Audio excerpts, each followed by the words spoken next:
Well, and thank you for tuning into Stampscaping 101. This is a really loose reference to a scene that someone posted in the Stampscapes Facebook group.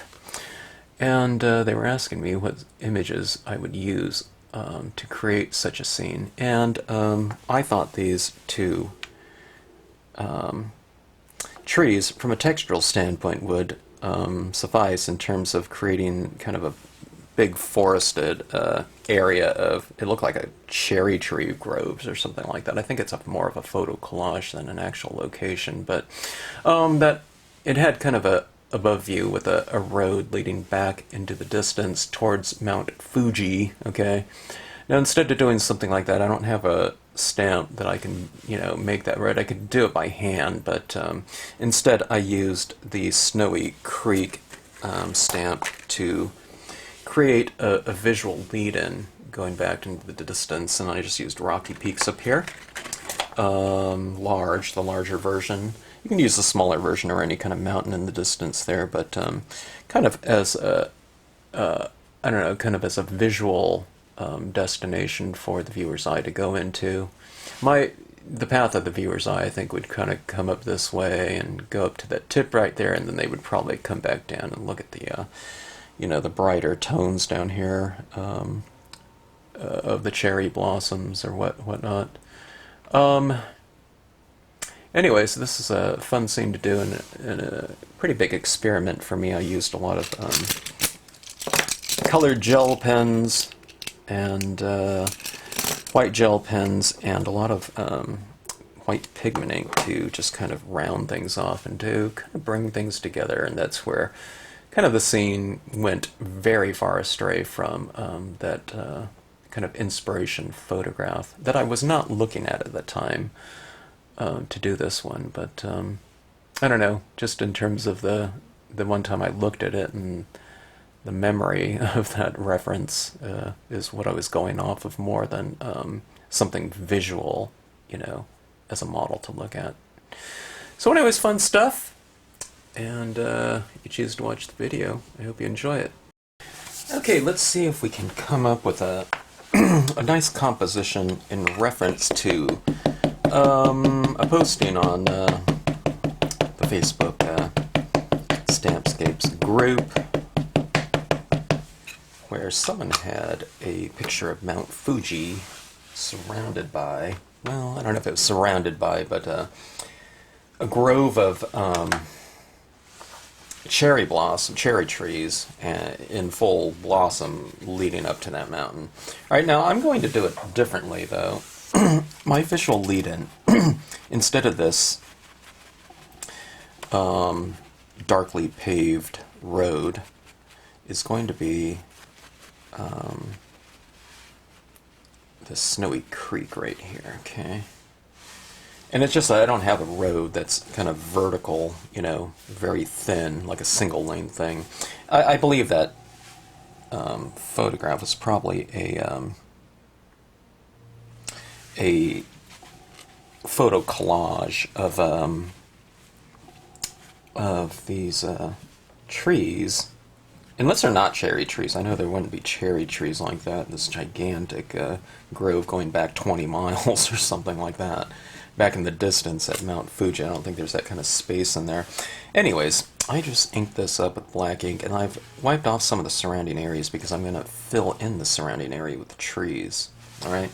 Now, I'm not referencing that photograph right now either, because sometimes it's good to do that sometimes because you can really get some kind of ideas as far as color schemes and combinations of media to try to achieve the thing that you're looking at. But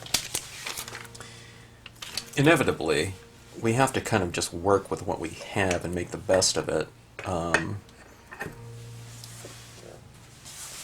And also take into consideration the medium that we're working in. In photographs, you can have an endless array of values in the smallest of areas because, it's a camera. Or in that case, I think it's a digital collage of photographs being compiled, but there's an endless array of values that you can add into something, or that are inherent in those photographic images. But we're working with stamps here, and I'm going to be working with a few pads of pinks and violets maybe, and purples, and I don't have too many of those. I'm not using pink very often, in other words, so I just happen to have a ton of those colors in there, but I'll try and work with what I have to at least try to achieve a little bit of the spirit of that image. It's a really cool one, too.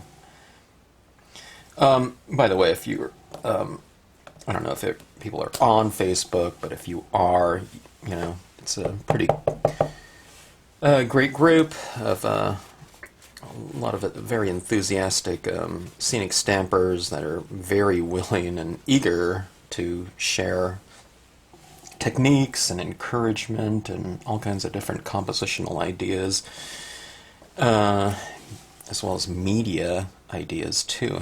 Different types of media to use in scenic stamping. And it's a peer-led group. It's not. I don't run that group or anything like that. It's Pat Moore's group. But anyways, it's really fun to share and view work on there.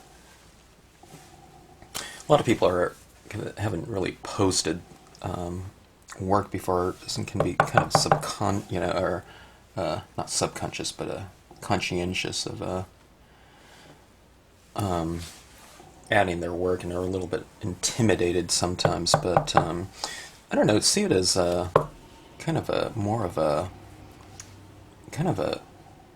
classroom type of situation where you kind of post up your work, and it's available for comment or critique or whatever, and the learning curve for people that are doing that is just extreme. You can see people go from kind of their first scene oftentimes to, I don't know, quite experts, in a really short span of time. And sometimes the most interesting things are the experiments, too, of, people playing around with something. It might not be, ready for the Museum of Modern Art, but whose is, I don't consider mine, but that way either. But it's a fun way, and it's a really nice environment to share our pieces. And I'm inspired by everyone's work all the time, by both the experienced and as well as the new people. I'll see something that they've used or an image that they've used in a certain way, and it's like, oh, I need to pull that out. Okay, now that was the maple pear. Okay, now these aren't cherry trees, but I'm going for this texture up here. And I could stamp these in like a violet or something like that, or a light pink. But the problem with that is when you start bringing in colors into stamped imagery, all right, it depends on what kind of hue. If I go with really light pastels, like with if I'm doing this on a matte paper and I'm using like chalks or pastels, and I want to go for something very light and delicate, I can stamp these out in something that's not quite so dark. But with the dye-based inks that I'm going to be using here, they're all fairly intense in terms of the brightness of the colors, and I will be using some that are kind of the medium tone values as well.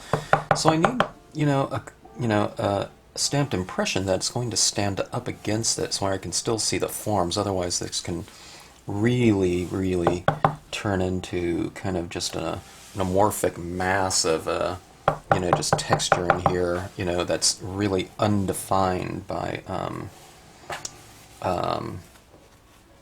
shape and that texture. Okay, in other words, I'm not stamping pine trees where there's a really strong dark silhouette. Okay, it's just kind of really delicate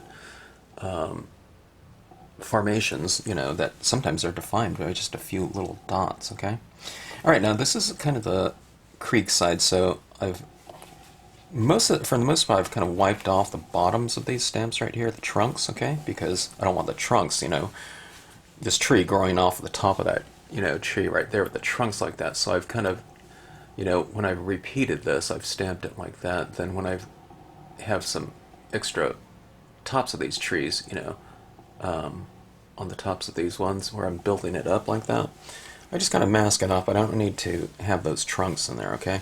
But here, where these trees are the first ones on the side of this riverbank, what I'll do is I'll just wipe off the bottom of these. I don't want it to go so far in, you know, so tall. And I've kind of wiped them off a little bit so that it kind of fades off a little bit like that.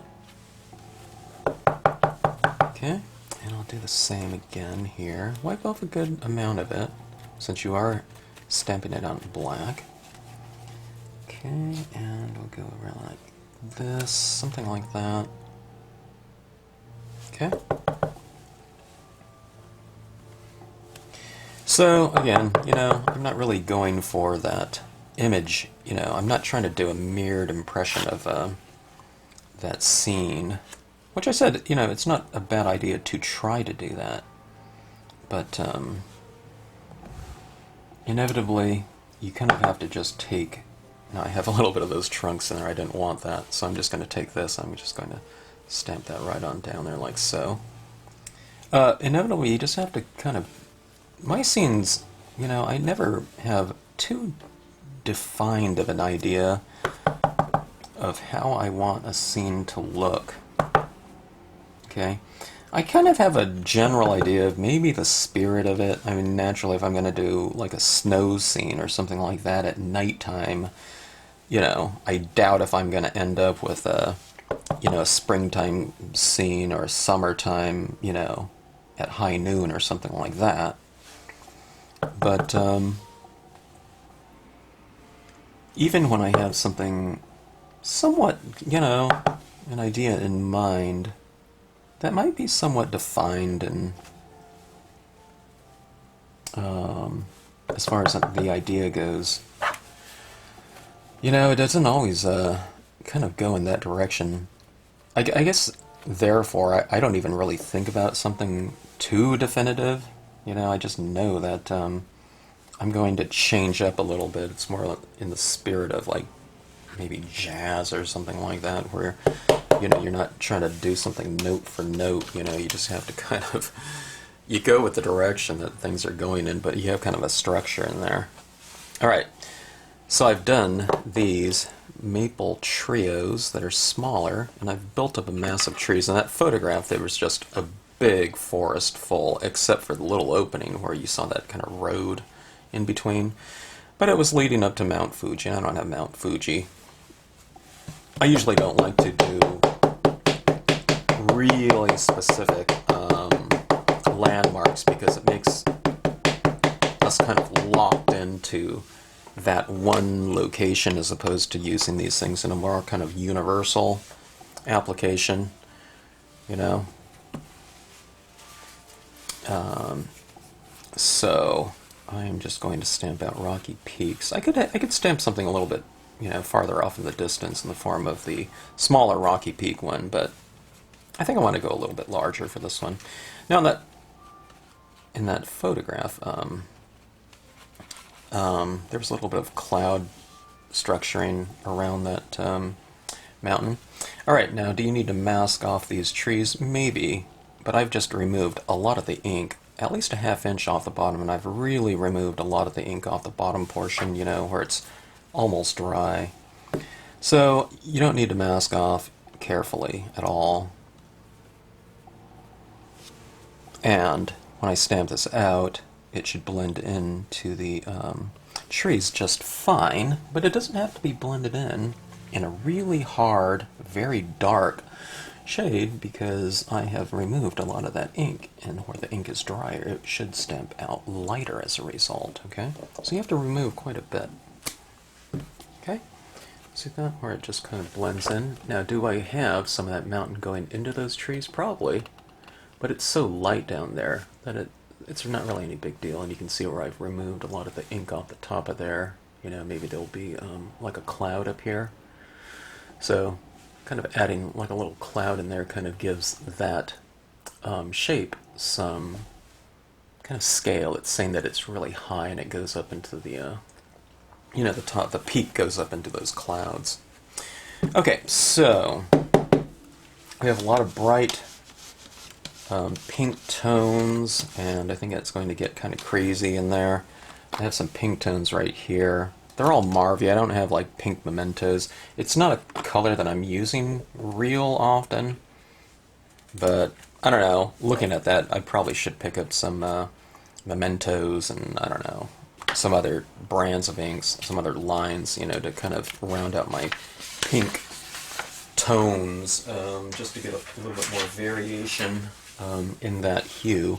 But I also have some gel pens right here that I think will come in handy in this scene. I have so many different varieties of pink gel pens because my set of Shuttle Art 180 color pen set really comes with a lot. So we have a lot of the pastel pinks. There's a little bit of a peach color, a little warmer tone tinge to it. That one's a little bit of a warmer pink, but it's a good idea to, if you like using gel pens, maybe to look into a set like that. It's really quite affordable, and the pens work just great too. It's not like the old days where, you know, you might buy a new set of pens and or a pen or two. Back in the day, they didn't have those gigantic sets, and you know, just none of them worked, or they clogged up within, you know, after the first use or something like that. It was really frustrating. But those pens there, they work really well. The inks are a lot thinner. They're a little bit more watery and translucent. Okay, but at 10 cents a pen, I don't have any problem with it because that's what they've done.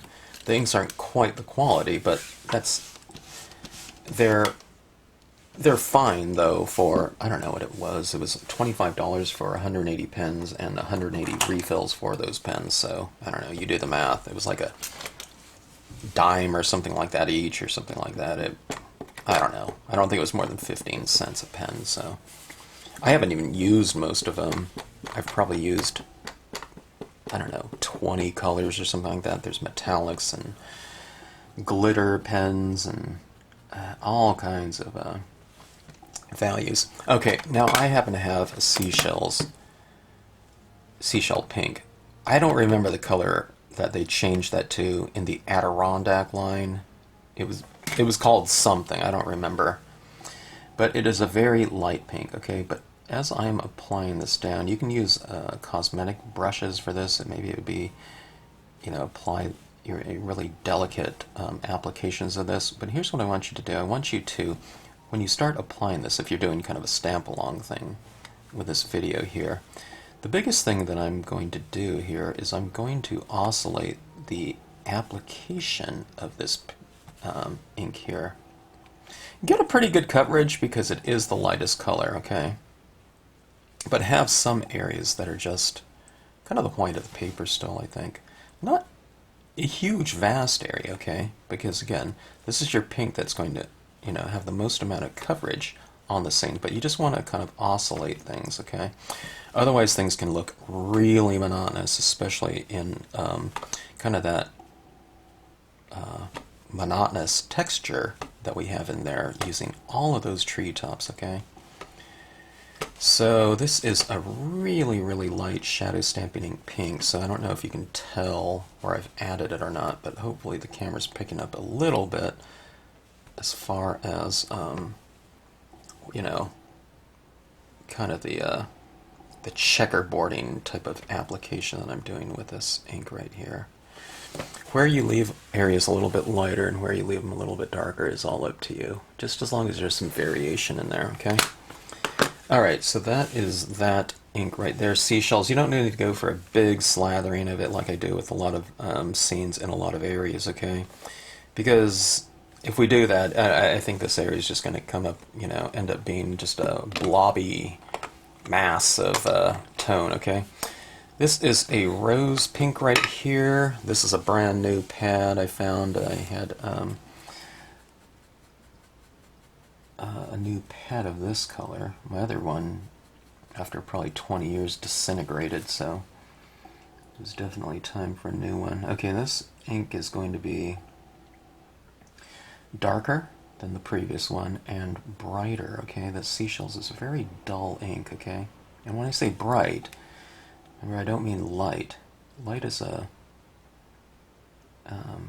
aspect of value, or did I say, light. Light is an aspect of value. Bright is an aspect of, intensity, okay? So this is both darker and brighter, okay? It's a very bright pink. If I use it in its full intensity, okay? Alright, still trying to retain some of the variation that I've established with that first pink, okay? You can do this even with probably like a Q-tip or something, really dab off some of the ink, before you take it into your scene so that you're kind of dry brushing that ink into there.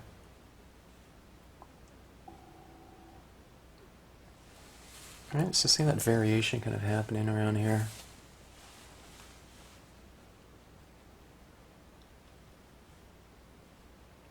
This was one of those instances where there's, I don't know, there's a lot of little areas in here. Maybe the, using a large brush like this, well, it's not real large, it's like the size of your thumb or something like that. But where there's a lot of detailed areas, maybe we should switch off. Maybe I'll switch off to a different applicator, the darker I get here.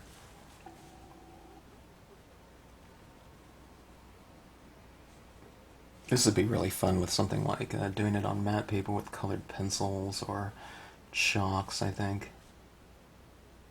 Might be more conducive to the spirit of that scene. Being able to use that dry media. Maybe I will use some colored pencil on here, I'm not sure. Okay, let me try that thing. Let me try it with this Q-tip here, okay. I don't want that real thick application. Let me see if I can kind of wad this up and use a really fine, or not fine, but kind of a softer applicator in a smaller form too. It's not real small, but kind of mash it down a little bit. If you want a soft application of something, some kind of medium, then you want to do it with a soft applicator, okay? It's still a little bit tight. Let me see if I can soften this head up here, okay? Kind of blop it down. Okay, let me see, like this. Those little cosmetic sponges, brushes, not sponges. They come in different shapes and sizes, and those ones would be really good for this too. But, just to come to show you that, there's a lot of art supplies, in our homes, that you could probably utilize that you don't really realize that would be good for, your crafting. I think these little Q-tips work just fine.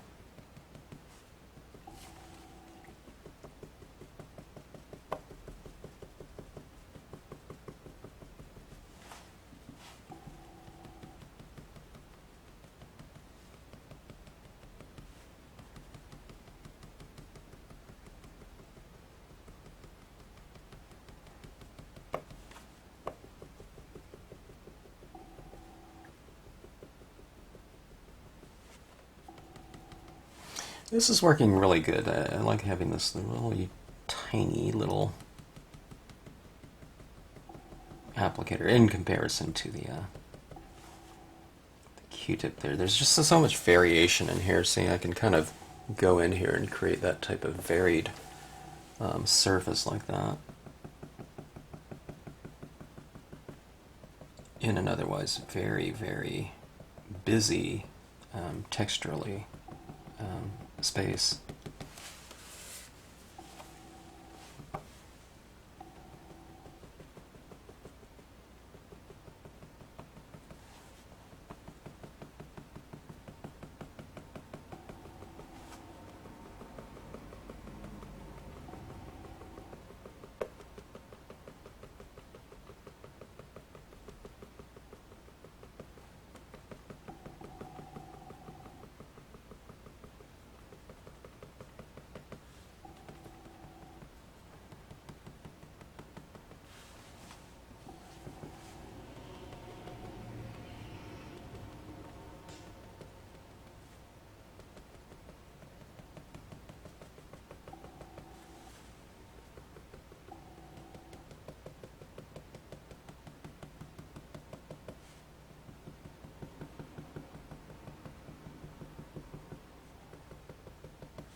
All right, now here's the thing that the consideration that's going through my head right now as I'm applying this. I'm thinking about when things are farther off in the distance, from a visual standpoint, they're oftentimes they're duller and lighter just because the light is reflecting off those background objects, and then as that light is coming back to our eyes, it's passing through, things in the air, dust, moisture, whatever, and that image is often being broken up. I forgot the term. Was it refraction or something like that? Anyways, they're often lighter, okay? So the things in the background wouldn't be as intense, okay? So if we had a little rose petal here, in the foreground, I had it on my hand, chances are it'd be darker and more intense than, these trees back here in terms of the coloring. Now on a very clear day and whatnot, maybe it would be intense, with all those colors reflecting. But by and large, if you have that object in your hand, it's going to be, more intense, brighter, and darker the closer you are to it. For something similar in the background, quite a distance off. So, alright, so that being said, I'm thinking about kind of applying a little bit more of this color here in the foreground and making where I've applied this color in this area more intense with that color, okay? So you can see down here it's getting a little bit more intense. Okay, because I'm putting in a stronger saturation of it. In the background it's kind of more of a dry brushing type of application. It's dabbing around, it's kind of pale.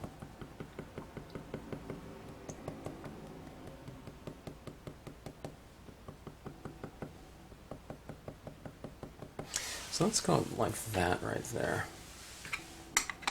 And this is where kind of stamping it out in black, I think kind of helped out. Right in here, if I stamped it out in pink or something like that, it would, I don't know, it's already looking kind of real blobby, and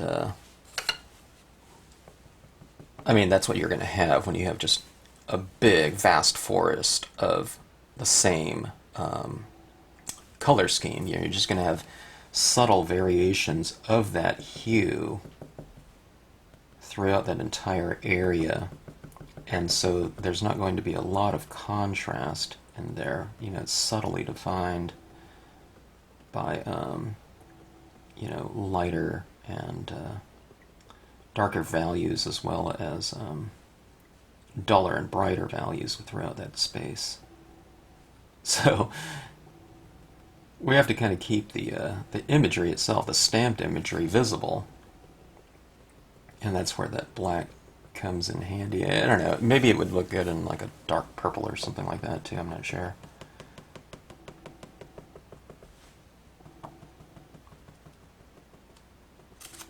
But it's certainly easier for me to color this in, because I can see all the shapes in there by just doing it in black.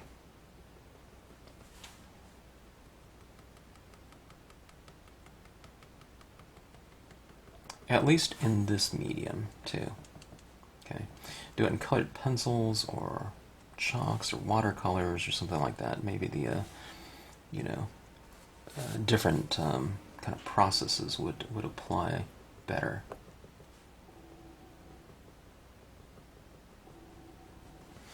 Okay, so anyways, we get that kind of happening right there.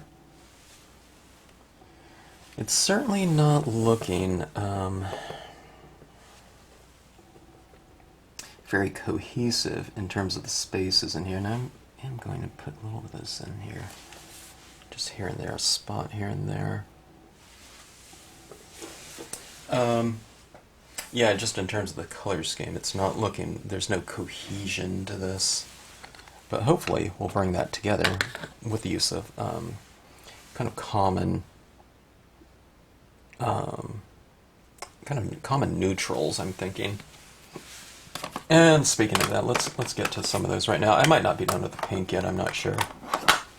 Let's try some tan in here. Maybe tan. Well, the ultimate neutrals could be gray. Okay. Let's see. I just cleaned off a lot of my stylus tools, thankfully. Cleaned off my entire desk, too. Thankfully. You can actually find things easier. Okay, so let's just bring a little bit of a kind of neutrality to some areas. Alright, now, I'm thinking for the sky, I'm thinking about going with some gray here. If I might bring in some blue, I'm not sure. But this scene is really, truly about pink, you know, when it's, you know, kind of a theme like this. Okay, so I am going into this mountain. Here's what you do, too. When your objects, when you're coloring in, okay, if I color in the whole thing, that's one thing. If I color in parts of it and leave other parts just as is, what you have is lighting, right? You don't have to know, you know, anything about lighting, but if you just retain some areas that are lighter than others, or even the white of the paper, you're saying that light is hitting it, okay? That's one of the biggest things with kind of a scenic type of lighting, color application process, okay? Most people are used to having outlined images, okay? And they'll think, okay, I'm going to color this section one thing, this color's another thing, you know, and it's all been defined by outlines, okay? In something like scenic stamping, where you want to represent lighting, all you have to do is just do less coloring. So instead of coloring the whole thing, just color in portions of it, and leave some areas a little bit lighter than others, and it looks like light is hitting it in those areas. Where light is hitting it in a specific area, it doesn't have to be anything, you know, calculated and logical or something like that, you know. Even if it is logical, okay. Light isn't going to be hitting everything in some kind of really specific way. There could be clouds or whatever, okay. Now down here in my shoreline, I can put a little of this tone too, this gray. I can bring some of it in these trees as well, just to give the scene an overall continuity, but watch out for your light areas, okay? Don't just tone all those out completely after you've, you know, taken the time to avoid coloring certain areas out, you know, with color, so that you can define that lighting in there, in those spaces or objects. Okay, so just kind of going in here, I'm just coloring in the water part of it to make that shoreline stand out a little bit more. This is a very light gray. It's a London fog memento. I am putting some shadows underneath at the base of these trees. Okay.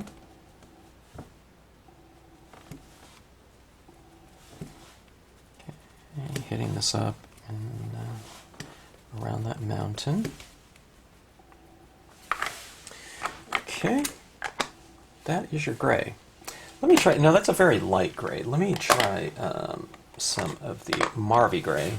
If you have a second gray, try that out. This one's, the memento's probably like somewhere between a 15 and 20%, I'm guessing, gray in terms of darkness. And it's a neutral one. The Marvy's a neutral too. It doesn't have like a, it's not a warm gray or a cool gray. Although you can use those if you have, you know, have them. This one's, the Marvy's probably more in the spirit of a, oh, I don't know, maybe a 30% gray. Now there's some of the gray from the London fog, the memento, still in my tip here, so it's some fusion of those two that, you know, we're seeing right now, but kind of, you know, do the same thing that you did in the trees. Just kind of be mindful about what areas that you've left light and avoid those, okay? Just go in and color this a little bit. around here, but I can retain that light there and light there. What I like to do is I like to kind of reiterate the shading that's in the designs themselves, so if it's darker in the design in a certain area, I like to darken that in right there a little bit more with color. And it makes it look like the object is a little bit more three-dimensional that way. Okay, you can see that kind of taken form. You can really see the lighting in here now, up here and right here. Okay, and why don't I bring some of this around into the surrounding area here. Okay, it's looking a little too hot pinkish, you know, to me. And I like to kind of put a little, you know, or a lot, you know, strong vignette around my scene. So let's bring some of this gray into here. Like so. Alright, now let's put a little bit of this at the base of these trees with this. See, I'm just kind of going, you know, a little bit darker each time. Let's add some of this down here into the water. Especially around the water's edge. That'll define the banks a little bit more. And the banks have been defined by a darker area in the design themselves, you know, where I've drawn these edges, you know, this little stippled water bank areas. I'm just reiterating that with some additional tone, just like in the mountain. So darker on a certain stamp, make it a little bit darker, where it's light on a certain stamp, you know, retain kind of the lighter area of that one. Okay, coming into this pink area with this gray. Okay, get a little bit more underneath these trees.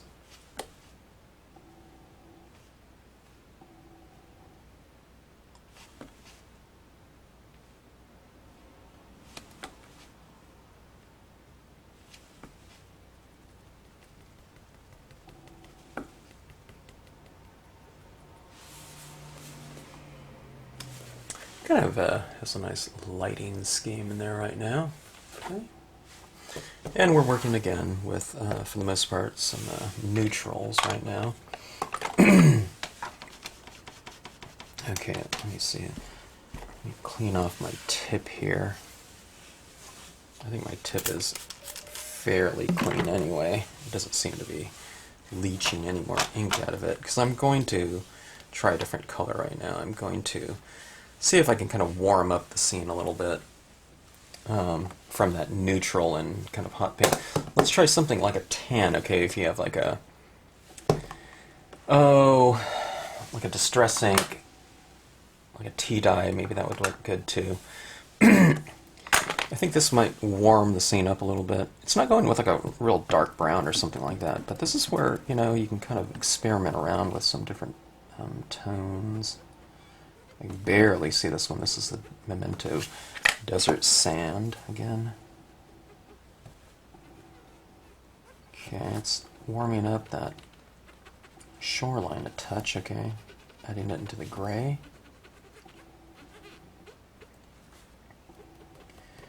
And just so that there's a little bit of continuity between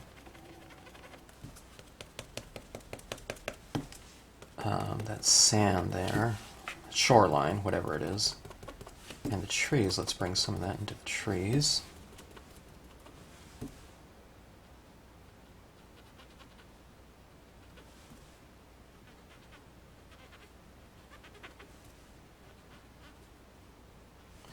Okay, how about that mountain as well? Can you see that little warmth there? I hope that tinge of warmth is showing.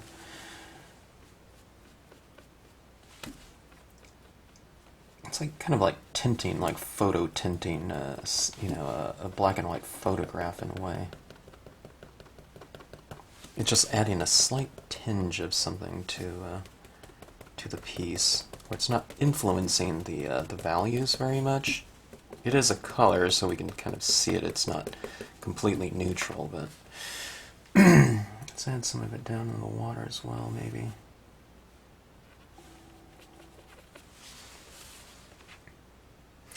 Yeah, I think that looks pretty good. Let's try, it's really, really light. Let's try the tea dye here and see if that kind of stands out slightly more. It's a little bit warmer. There's a little bit more yellow in this one. It's still dull, but it's more intense than that really dull desert sand. Dull in terms of, again, intensity, not in terms of interest. It was a good one to use in there, but... Okay, let's bring some of that into here as well.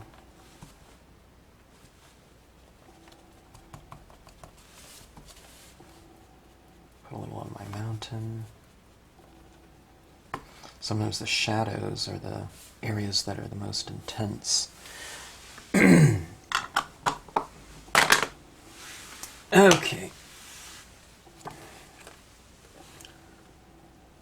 Alright, now the thing that we're missing in here is we're missing some definition, okay? It's a real amorphic in here.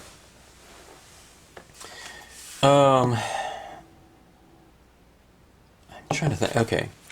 I was thinking I can add some more tone in here, but I think I want to add some more definition, okay? So let's take a small tree here, okay? And in that photograph there was some different types of trees kind of poking up from in there. My suggestion for someone that posted it was to use the tree cluster, but this scene right here, it's small. If I did this in a larger, like half page or something like that, I would use this, because these trees really look like those ones in there. But let's go with something a little bit smaller on this tree duo here, okay? And I'm just masking off the tops of some of these trees. I don't want the base of this pine tree in here either. Okay. So let's go something like this. Go up here. I'll just use kind of more of the top portions of it. So I use a smaller portion the more distant the trees are, okay? It's one of the fantastic things about scenic stamping is you really dissect and use certain portions of your stamps for the application you want them to be used in, okay? So in this case, just very, very small trees. I don't need a, like a eraser top-sized tree, because I can just use the tips of this one. So scenic stamps, there's so many uses for them outside of using them in their entirety. Okay, and see I'm just kind of using a large portion of it. So I'm just kind of masking out the bottom portion down here. Boy, this stamp's really old. This stamp right here, I actually hand indexed that top of that. So this is probably from like 93 or so.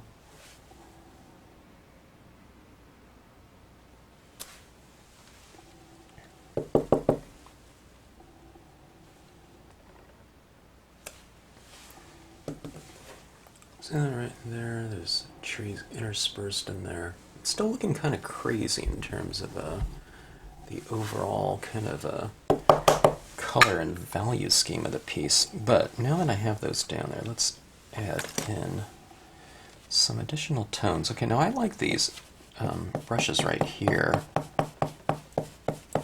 These cosmetic foundation brushes, I guess they're called, for adding in kind of a nice soft vignette around the perimeter of my scene. Okay, so it's adding kind of that value. This is using black now, so it's, and you don't have to do it real hard, but you can see it's just adding a very, very light shade. I have to give several taps to it to even achieve maybe like a 5% gray. Okay, maybe what I'll do is I'll mask some of this off as well. Going for that kind of that paper towel, rip paper towel masking technique in here, just to add some variation in here.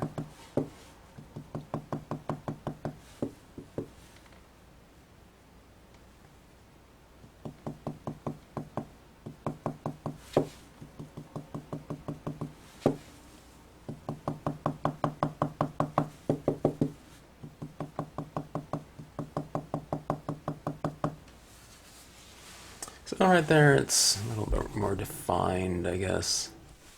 Having some of those darks and lights in there, which isn't really in the spirit of that photograph, but otherwise it's just really hard to kind of have some aspect of variation, if you're trying to kind of just copy a photograph or a photo collage.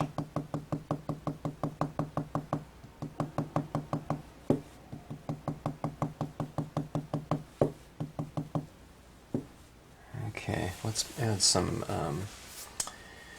variation or shadows underneath those trees, like I, streaked in those grays down there. Let's put a little black underneath them as well, maybe. But again, it's just, as I tap this down, it's not putting a thick application of, like, directly out of the pad black.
Alright, starting to kind of shimmer a little bit when you kind of oscillate the use of lights and darks across a given surface. It could potentially lead to kind of a more of a kind of a shimmering type of a spirit to it, look. Alright, let me add some of this black to my area up here. I'm just going to streak in some tone. When I'm adding in black, I'm going to have this at an angle like that, okay? I'm not using this brush flat, I use it flat sometimes, but it's kind of more on its side, like an angle. And to get kind of more of this tapered edge, I just kind of, kind of keep it in one area, like this, and just kind of drag it in. That's not really the look I'm going for right there, but that gray up there is a little bit dry. Let me go back to this memento here. I need something kind of a thicker ink here, and just to apply that back down in there, just to kind of moisten that area of the card up again. That Marvy ink is pretty thick. I mean, pretty thin, sorry. Opposite of thick. So it really absorbs into the paper very quickly.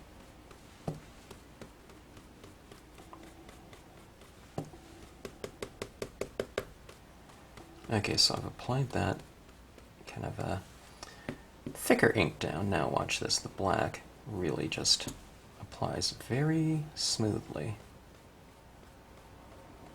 because the pulp of the paper is a little bit wet after putting the thicker ink down, so the ink stays on the surface longer and is easy to manipulate that way.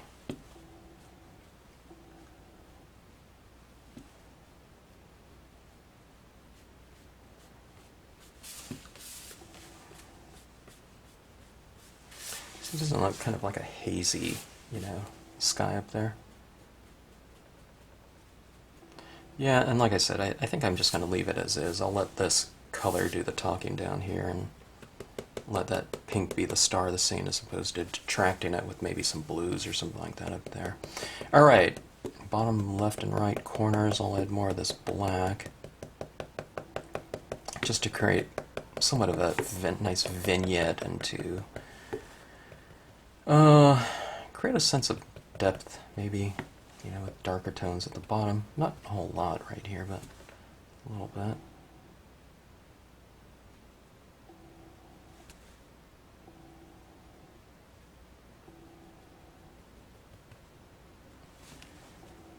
Okay, a little on the edge of that.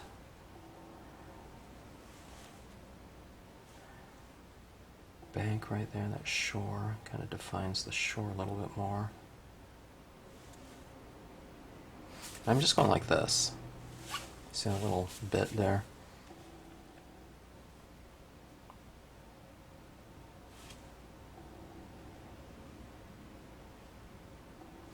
Okay, let's see what we have here. Kind of that tone is pretty crazy in there with that pink. I don't do like all pink foliage, hardly ever, if I ever did that. Sometimes I don't know, sometimes the fall colors, I guess, more of the yellows, oranges, you know, reds, browns, or something like that with a little bit of green. I don't think I've done just all pink before. Okay, so let's see what we have here in terms of some alcohol pens, okay? I also got a set of these things, these shuttle art ones. If you have Copics or any other brands that you want to use, see if you have a nice range of pink tones here. I have a pale pink, a pastel pink, and a Cosmos. Let's take a look and see what the values of these ones are. Okay, pretty good. Nice and light. I imagine the pale pink's probably even lighter. It's very similar. It is pale, more pale than the other one. Let's see this one right here. That one's pretty bright there. So let's play around with some of this really bright one, and I'm kind of adding it into these areas. You know, maybe you can just do the whole thing coloring in with these, I don't know. That would probably look pretty good. You know, if you don't have all those dye-based things, you can just kind of color in a composition using alcohol pens. These pens cost about 50 cents each. I bought a set of 80 for $40. So if there's colors that, kind of some of the name brands are going to be a better pen, I'm sure. Well, I don't know, not sure, but probably, all right? But if there's some colors that you don't think you're going to use very often, you just want a wider range of like all kinds of grays, like, you know, super light, warm gray, cool gray, etc. These sets are pretty good value for you.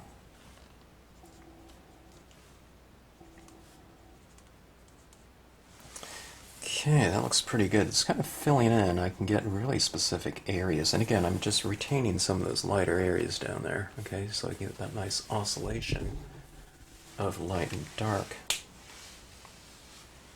Okay, now I started darker. Now let's work a little bit lighter. Okay, this one is the pale pink. Okay, going in and blending it in a little bit.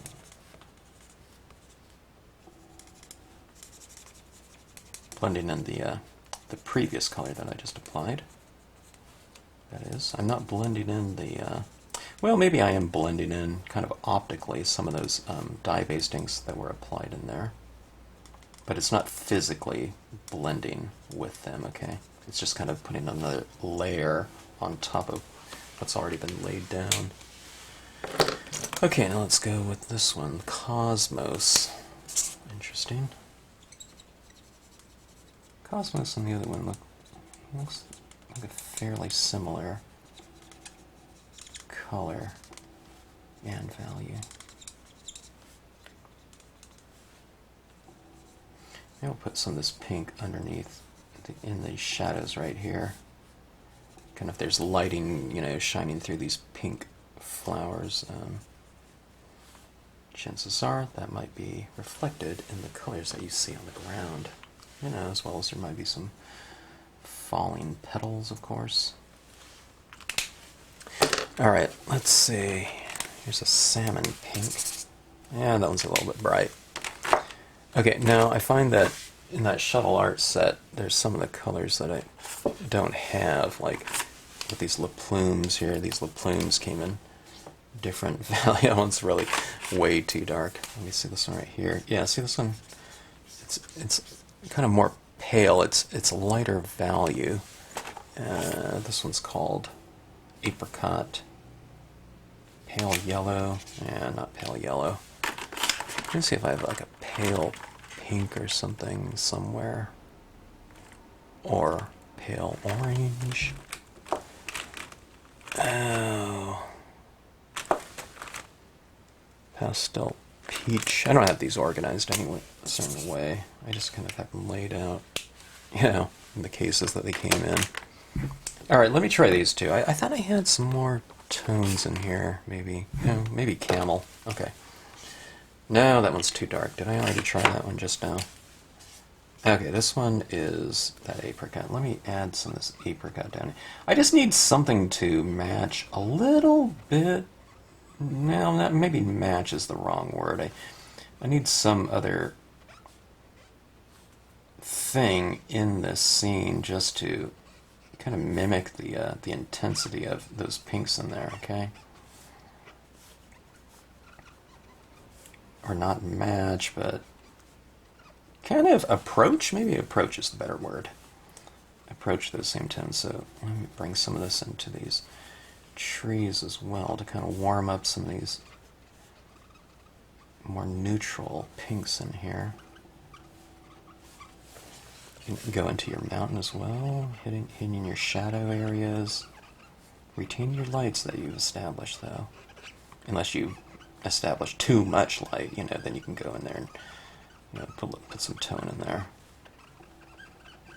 Sometimes some objects might look a little anemic, you know, at times for me that I've achieved, and I go in and I just put another layer of some color in there.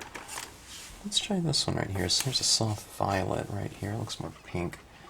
Let's add this into these trees down here. I don't know. I mean, potentially, you know, the more layers of transparent colors, overlays that you lay down in your pieces, potentially they can become more and more, you know, richer as end result. Not all the time, but a lot of times, you know. Can it get muddy too? Yeah, sometimes. But there's different ways you can, you know, things you can do. You can add those, like, crisp impressions of trees back into an area that becomes muddy. There's gel pens. There's all kinds of things that you can do to kind of bring an element of sharpness and kind of focus back into those areas. So I do it all the time. I go overboard with my coloring. It kind of ends up being like a muddy kind of, you know, undefined mess in many ways. But, you know, that I've come to expect it, and it's actually probably part of my process now. And then I just go back in with, you know, some gel pens and pigment inks. Okay, now I haven't used these pinks before. Let's see. I don't think. It looks like I've used this one, because it looks like a lot of the ink is down. Okay, let me get this one. Let me get all these ones flowing. Here's what I do right here. I just kind of give them a good whack. Put the caps back on. Don't do it right on the tip. Okay. Like I said, I don't think these have been used before. I'm not using pink very often.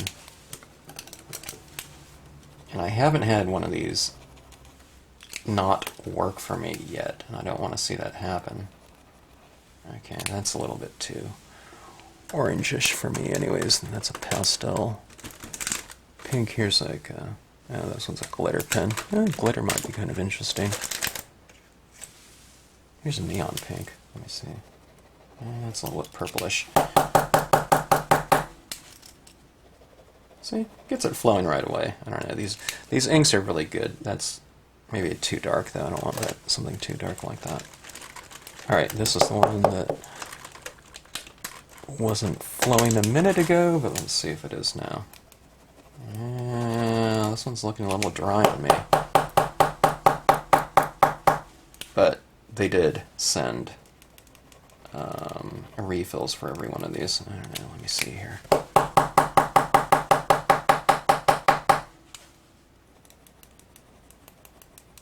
It's almost there. It wants to go.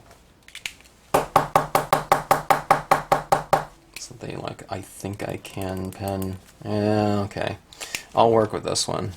Alright. But that being said, I just remember that I also had a Signo pink. Alright, that one's not going either.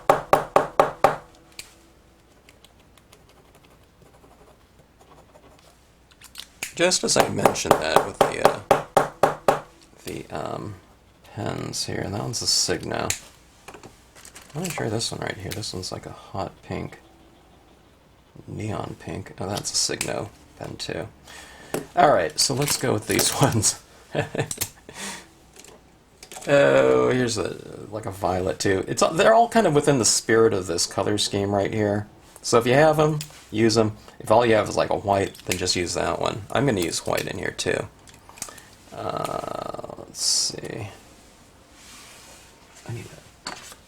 It's hard to see if the whites are working. I had a couple white ones that kind of jammed up on me as well.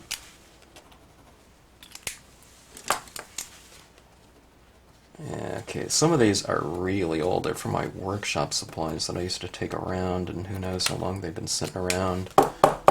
15 years or something like that. Okay, yeah. This is going to be like a gel pen whacking video. Like I just found a whole packet of these. Okay, let's just get started with these ones though. Okay, now we have a lot of kind of just amorphic shapes in here, okay? And where do you add this, okay? I'm adding, if this is kind of a medium, well, it's like a 10% version of pink or something like that. So if I'm adding it over an area that's only as dark as this ink, I'm not going to really be able to see it. Where I can see this pink a little bit more, though, is in an area that's darker than it. So I usually start using it in an area that's about the same, neutral, and then I'll work it into an area that's darker, okay? So I kind of get it started. Now this is like a neon pink almost. Well, not quite. But it looks pretty bright to me. Very pinkish, okay? So you can see down here, it really stands out down here, okay? And where am I doing it? I'm doing it on the top surfaces of these mounds, okay? Where kind of light meets dark. It doesn't have to be so definitive, though. You can just kind of cluster it around, okay? Like that. I mean, there are some areas in here where it's really hard for me to see because I've darkened it in so much. So I'm just kind of putting a few dots in there. And it kind of brings those areas to life a little bit. See, like, especially like right in here. And this is just one color so far. We'll add a lot more of this. And yeah, I might add it to that background where I think it might need it a little bit, but I'd rather have a lot of the definition be kind of in the foreground. The background you wouldn't see like little specific areas like little twinkly light or something like that, but maybe a little bit back here would be good. Maybe it'll bring a little bit of continuity between the background and foreground. Okay, see this area down here? Right in here it gets kind of obscured, right? So we can kind of bring that out a little bit with the use of a few dots in here.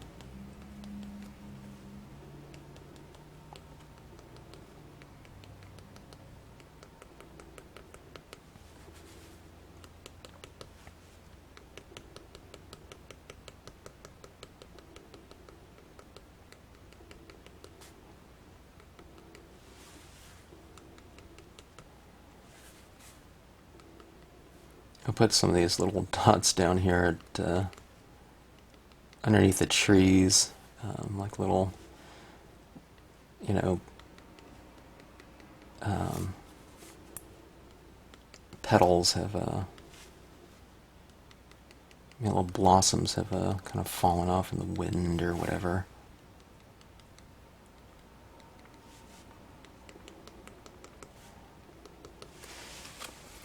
Okay, so it's kind of bringing that area to life a little bit.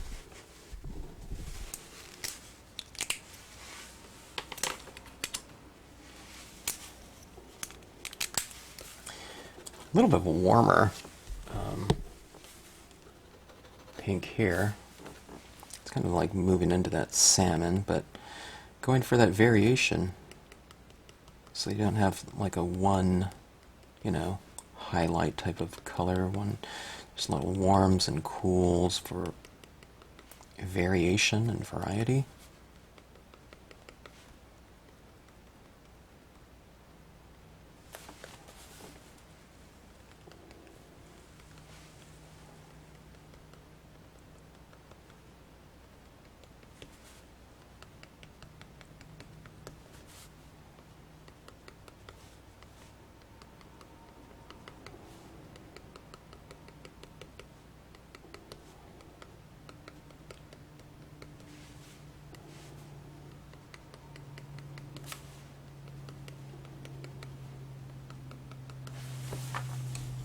Okay, let's take a look at that. This is kind of more of a violet. Maybe I'll add that. Yeah, it is fairly light still. I was going to say I'll add that in the darker areas, but it is still fairly light, so I'll just add it as a little bit of variation kind of amongst the other little highlights. Okay.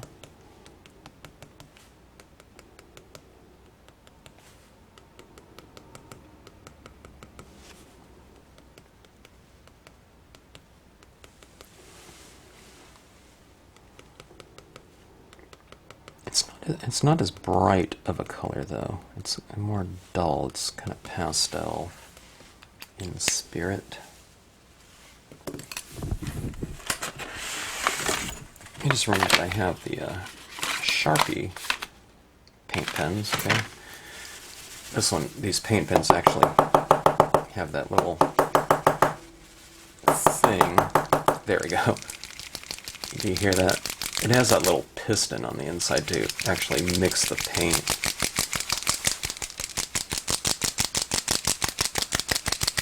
Okay. It's a little watery. Let me shake this up a little bit more.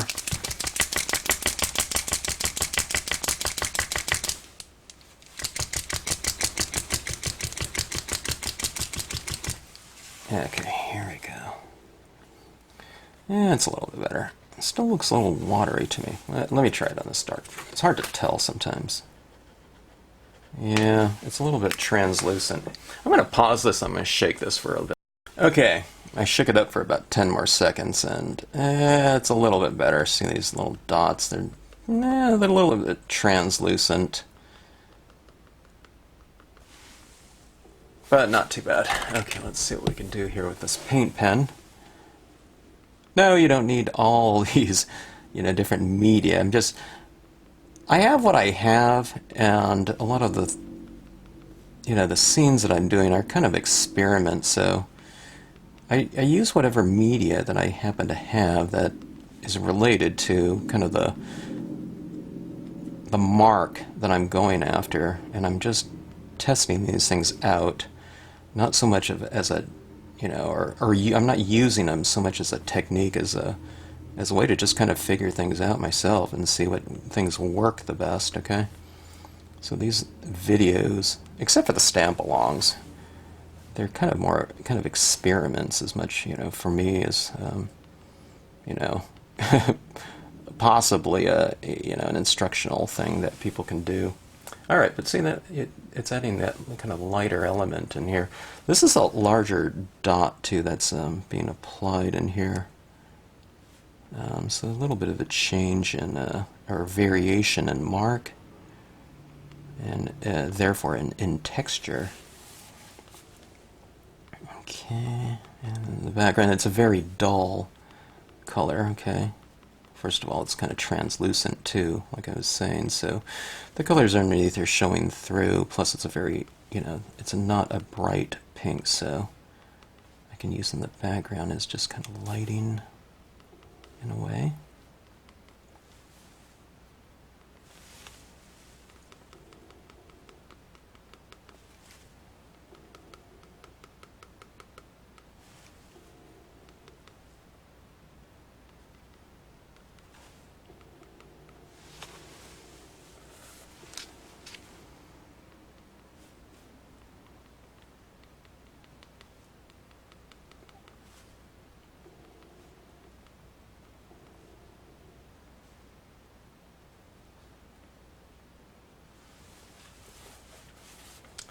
Okay, kind of creating a nice shimmery looking, you know, surface in here.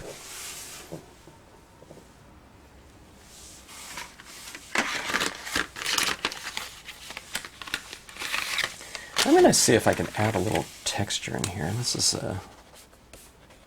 yeah, I'm going to have to shake this one up. I haven't used these paint pens in a while.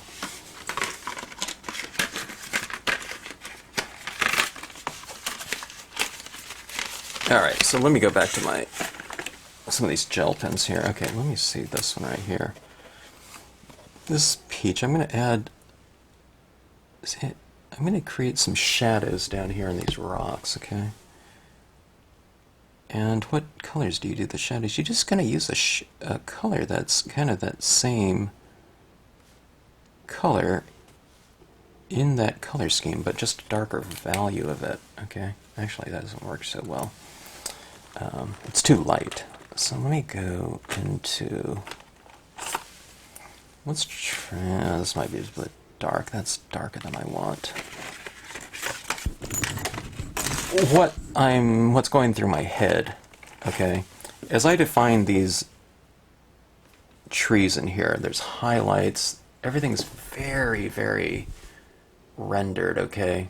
But this area in here, it's just barely touched, okay? Now, I don't need to make this darker or something like that, but I need the same degree of kind of finish to it, okay? So I need some shadows underneath some things as variations. I need some little shadows along this shoreline here to kind of match the degree of finish and intensity of, you know, in other areas. Yeah, maybe intensity is not the word, but at least values, okay? The values can be very subtle. Okay, this one's a good one right here. This one's brownish gray. And it's not really dark, but see how there's, you know, shadows and light within here. Well, there isn't any in here, okay? Like around these objects. So let's go in here and I'm just kind of coloring on that rock and putting a little bit of a shadow at the base of it, okay? Like that. I'm kind of pushing it down a little bit so I have this little stroke of color underneath those ones. So we're saying, okay, light and shadow is hitting these trees, but it's also doing that, you know, on my banks right around here.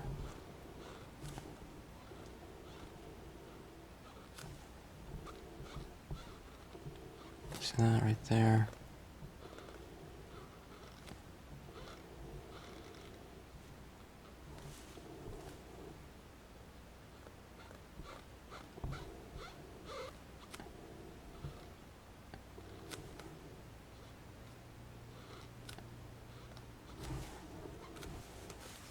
It's a little more, see this one right here especially, it's right in the foreground. Let's put a light shadow on that, and here's these little strokes in there that are kind of, I worked into the design. There's little shadows in here, okay?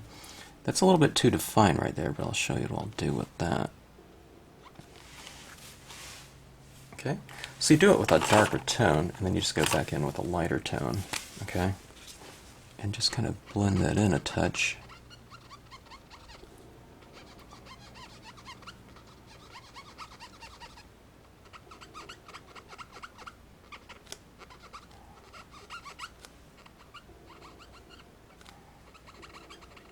So everywhere where I've added the darker one, I'm going back in and just kind of blending that out a little bit with the lighter one right on top.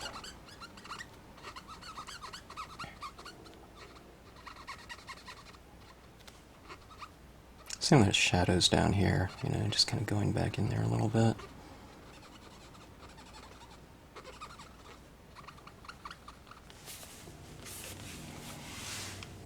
Alright, let's see the mountain. Oh, it's a little bit better down there. It's a little bit more kind of dimensional, I guess. Let's try something too. Let's go in here. Here's a really dull blue. No, that's a little bit too dull. Let's see this pale blue right. Yeah, check out these two blues right here. Pastel blue and azure blue. Let's see which one's lighter than the other. Ooh, that one's really bright. Let's go with this one right here. Okay, right on the shoreline. I'll just add a little bit of a darker hue. It's a little bit brighter too, and I can put that underneath some of these rocks out here. And see, I'm just kind of darkening. There are black areas on the image, so I'm just going in and just reiterating that. Okay, so you can just reference the designs themselves. You don't have to think like, okay, let me see, where would I add the shadow? The shadows are already drawn into this, the design, and I'm just going in there and I'm deepening them.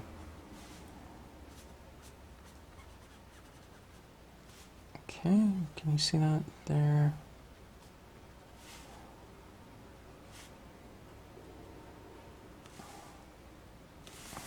Alright, that looks a little bit better. And then here's a very light blue, and I can go in and blend that out a touch.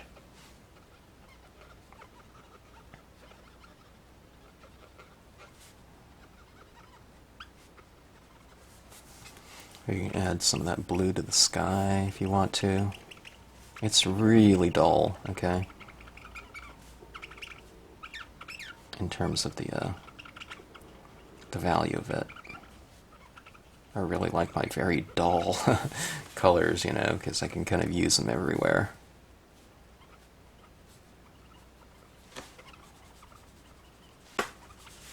Alright, so that is a little bit better now. Okay.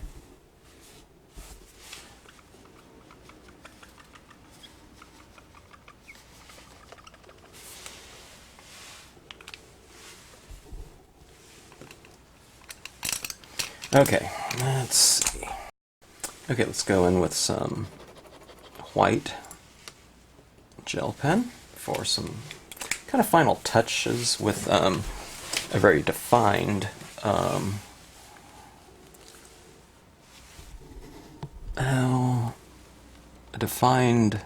lighting kind of application. When you have these little white things in here, it could represent something white. But unless you have some light hitting it, they're not, a white flower in the, dead of midnight without any moon or something, or artificial light isn't not going to look white, okay? So even though something is white, you have to have some light hitting it. So when I put these little things in here, you were saying that light is hitting that tops of those objects. They don't have to be white, they can just be kind of, it can just be reflecting it, like this hole punch right here has some white there, right? Because it's the lighting on it, like that light right there. So it could be just like the top surfaces, reflective surfaces. So I'm just kind of adding in that extra little bit of kind of definition, maybe, on the top edge of an object or objects.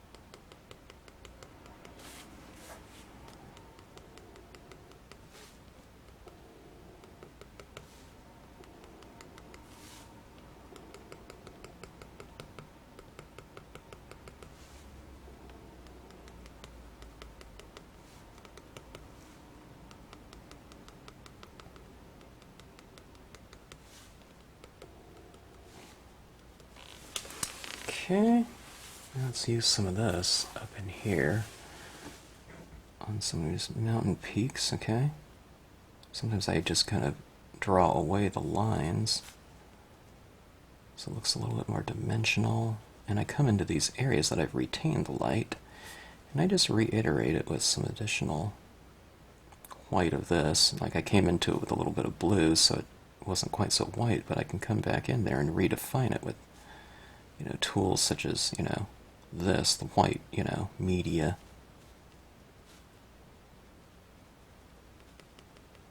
Okay, I could put something that would represent lighting on these peaks in here.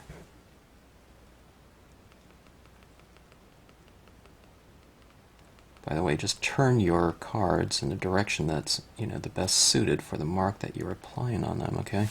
I can have this like right side up like this, and see, if I'm doing this type of thing up there, I can't see it, so I flip it around like this. It's easy for me to see what I'm doing, okay? A lot of people, they just feel like the need to keep everything kind of, you know, vertical, you know, the whole time. But when you're just working spaces and things like that, you know, turn something that's going to be the most conducive to the most accessible and ergonomic angle for you to work.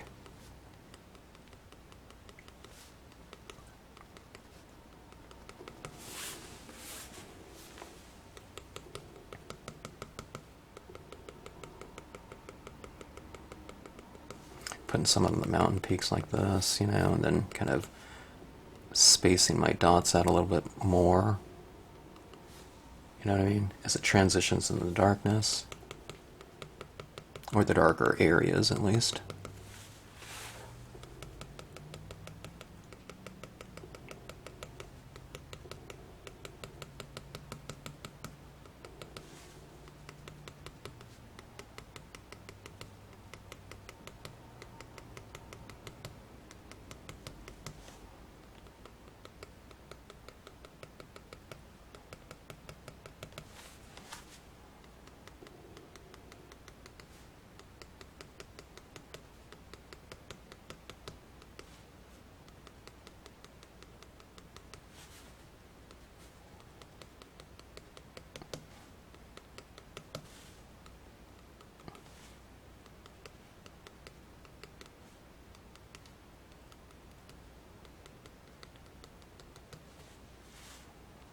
Okay. Wow, that is an insane amount of texture. One of the most textured pieces I've done in quite some time.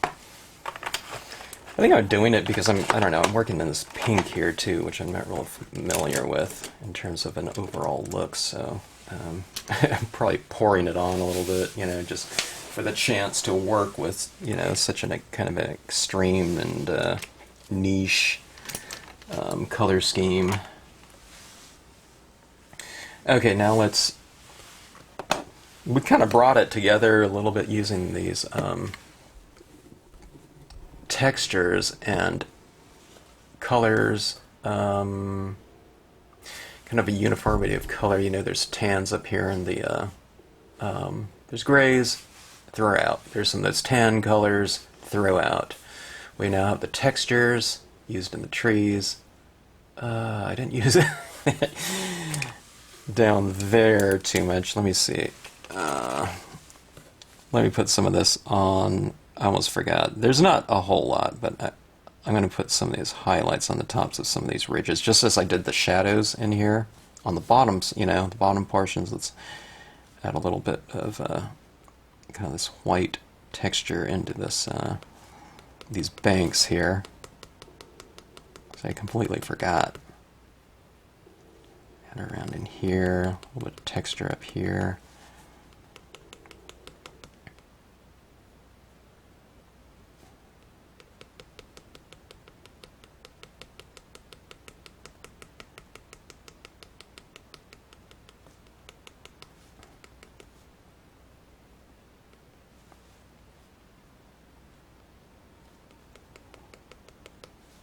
Okay, and let's add a few of these little sparkles down here in the water too, just to give it a bit of a uniformity of texture. So what I was getting at before was I was saying there's kind of a universal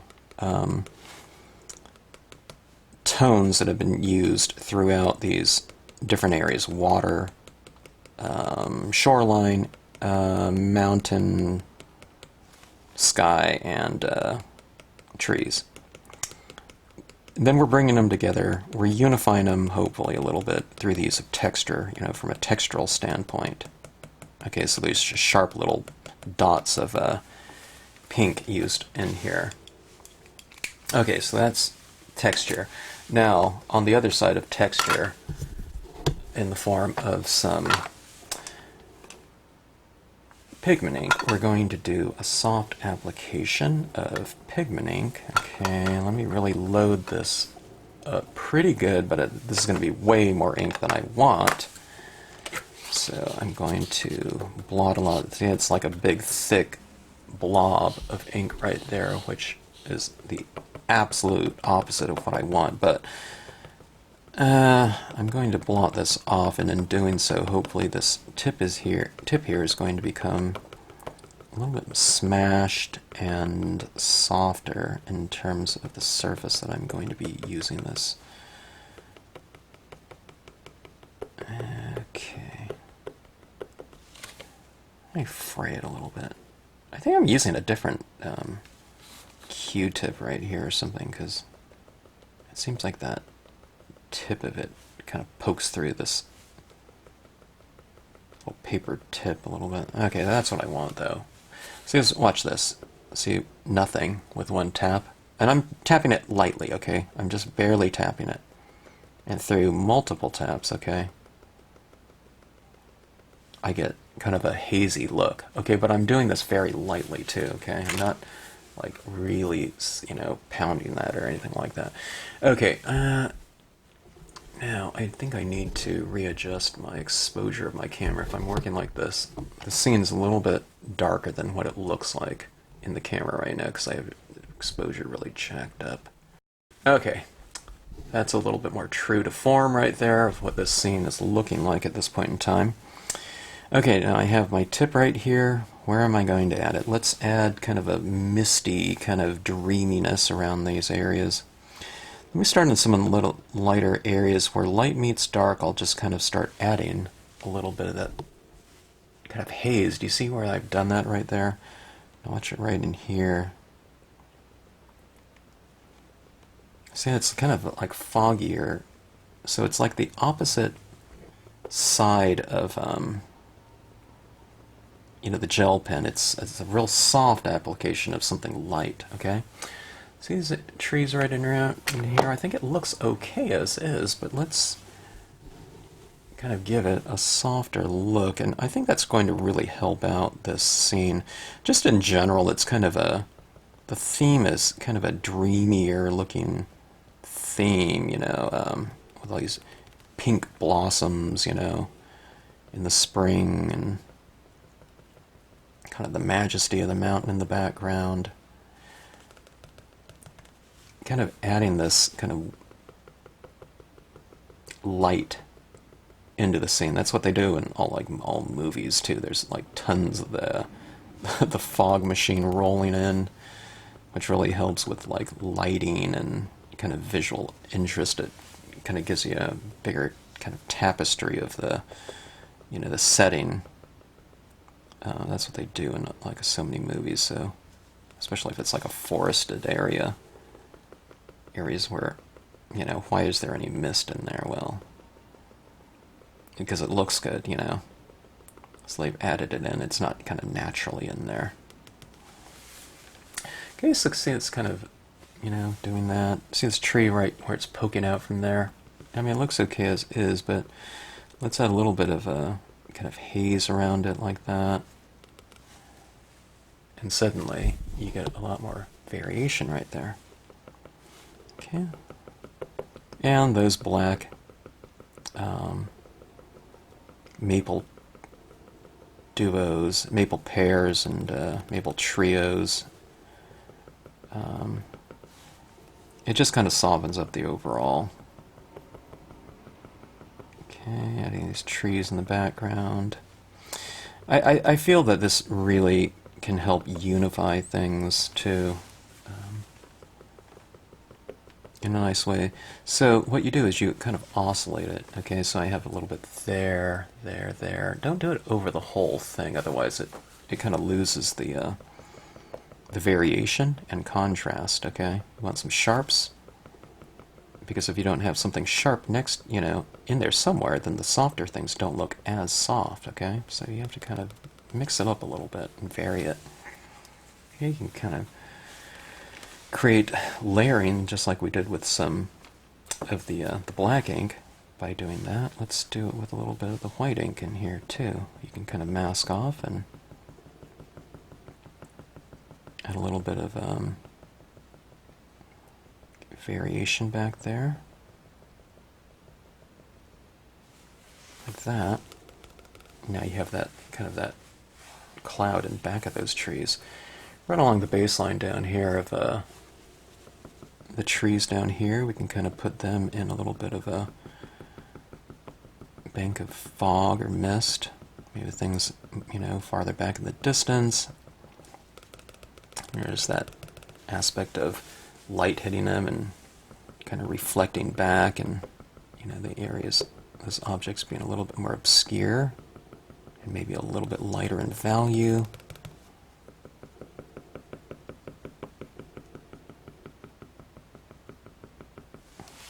Okay, something like that. It's looking a little bit more dreamy, isn't it?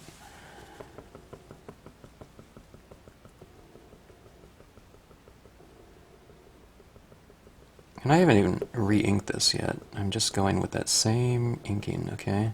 If I want a little bit more, then what I do is I add a few more tabs. Now, it might get dry, and I'll have to apply ink on this, but one inking can go a long way because we're not applying very much of it. You're just putting a very thin, kind of dry brushing amount of it down.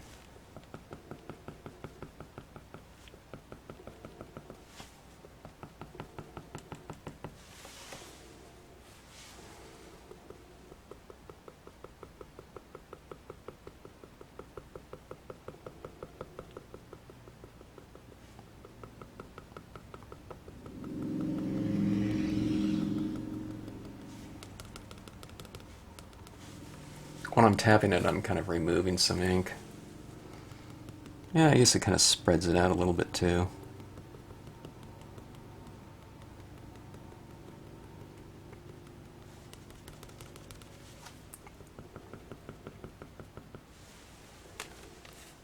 Okay, now I'm going to, this area right in here is, I've left pretty light, so I can afford to put quite a bit of this ink down, so I'm going to re-ink this applicator, okay? This Hero Hues Unicorn White is very, very wet. It's one of my newer pads. When I was up in Washington at a demonstration, they showed me that pad and said it was one of the more, kind of opaque. It's not opaque, but it's slightly more opaque than the color box one. So I have to have it.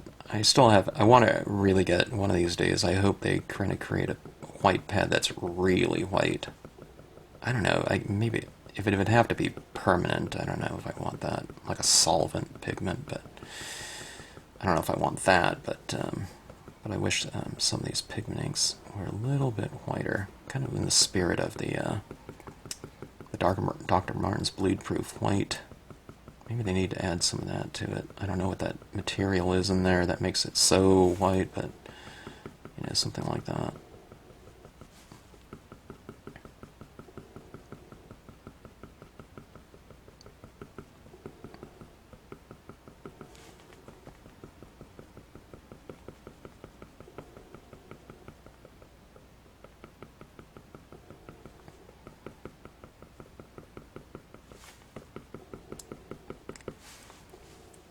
Okay, really adding that right around there. See that kind of pocket of,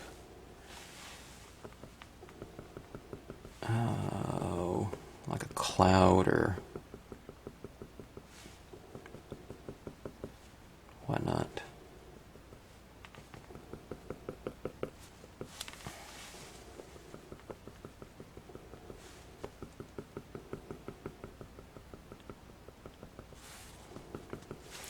Let's do a little bit more. Let's re-ink. Okay. It's kind of really obscure some of that area there. I can really afford to add a lot of this because this area in here is very light. Okay, I'll transition some of this up into the mountain a little bit. I'll use a little bit less as I go up there.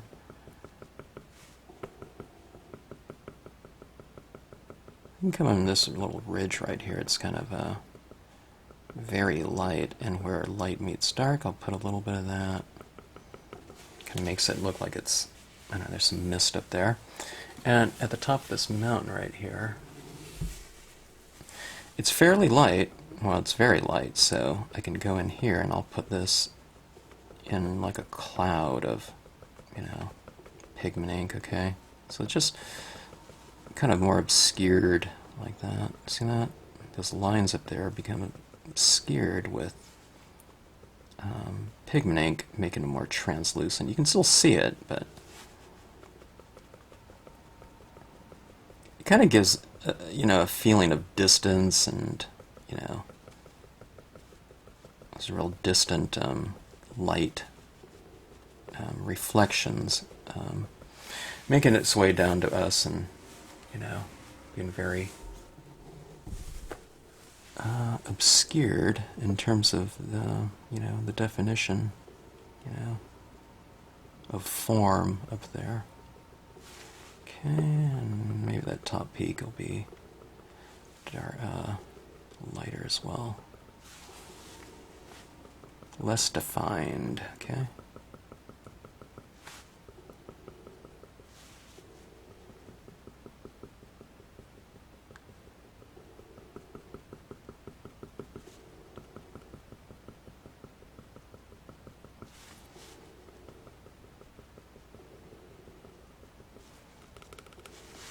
Okay, all right.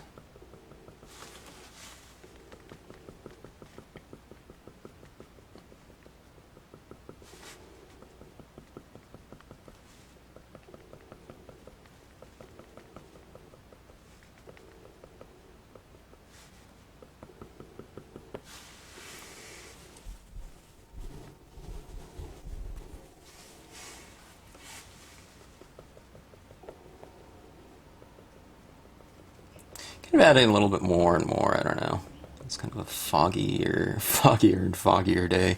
If I ever add too much, I can really wipe it off. It's, you know, when you're working with the, if it's not a Brilliance ink that's, you know, that brand or line of inks, pigment ink that's really designed to dry very quickly and a little bit more permanently, this really, there's no point in time when you can't remove some of it even after it dries. So that being said, you know, you want to, when you get what you want, you might be a good idea to spray seal it with a acrylic spray or spray fixative or whatnot. Short of having anything, and you don't want to spray seal everything. People have even used things like hairspray to set things.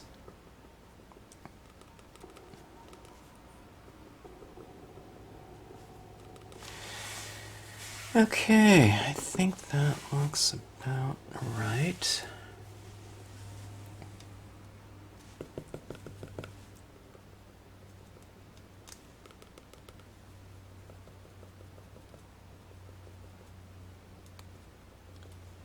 Dreaming in Pink.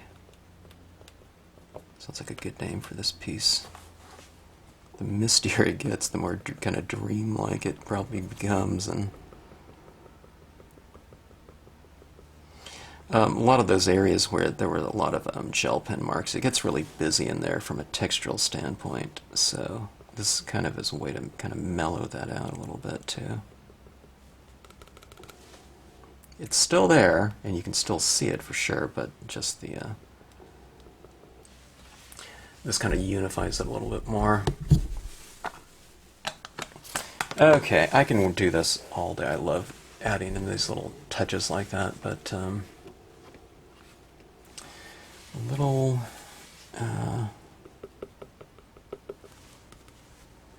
dreamy, dreamlike location right at the peak of kind of spring blossoms. I think this, if this were a real location or the one that I saw in that kind of that, like I said, I think it's more of kind of a photo collage that looked like real. I don't know, but I think there'd be millions of people out there all the time at this time of year, spring.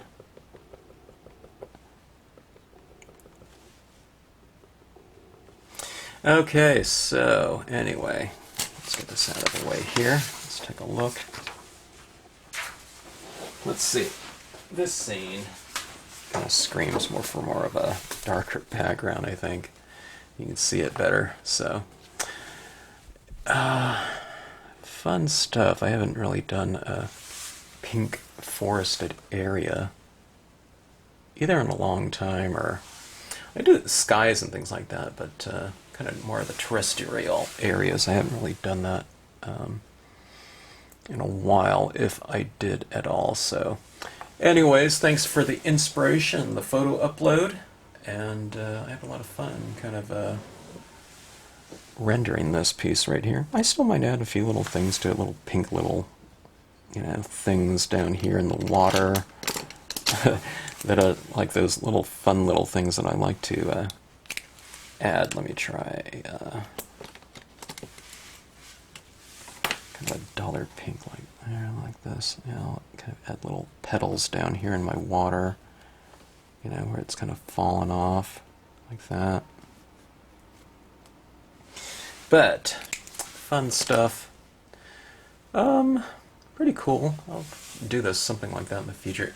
You could use like some kind of foreground thing in here too, like a little, if you have like a cherry blossom bow or something like that, it would be kind of interesting. But otherwise, I think I'm done with this one. I don't think I'm going to add anything more. I could add a foreground element, like a pine tree, like a larger pine, and that might be pretty dramatic in here.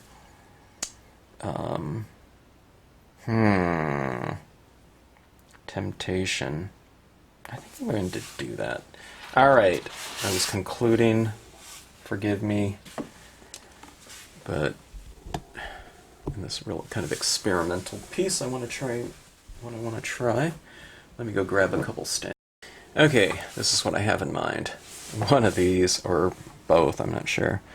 But I'm thinking about just a couple trees out here on the perimeter. Maybe one over here or something, or two. Okay, it looks like I think I'm just going to use the tips of these ones. Let's pull out the VersaFine. Let's pull out the heavy artillery in terms of black value. Really going for something very dark that will cover that. There's a lot of media down there right now, so let's see. All right, let me zoom out of this a little bit. And I think I'm just going for some of these tree tops right here, so I don't need to color in too much. Ink up a little bit more than you think you'll need. Okay. Something like this. It'll kind of add, I don't know, in theory, we'll see, a little bit of depth. You know, we have those smaller pines in the background. I think having these kind of larger ones out here makes sense in terms of, kind of deepening the space, the visual space within that scene. Alright, I'm kind of holding this down because I really want that ink to transfer. Okay. Maybe I should have done it higher. We'll do this one higher. We'll be a little bit more bold, okay? I was a little bit conservative, because I didn't want to cover up everything that that I liked in there, okay? Let's go for something like this. So it's going up there quite a bit, alright?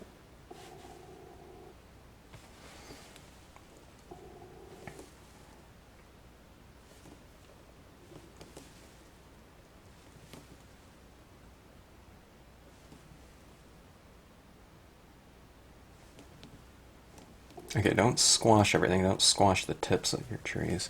Just hold it down and allow that ink to transfer over. Okay, there we go. Something a little bit bolder in the foreground like that. I think that looks pretty good. Let's see here. Let's throw this down like that. Yeah, I think that added a little bit more depth to the scene. Looks okay. Alright, so that is that.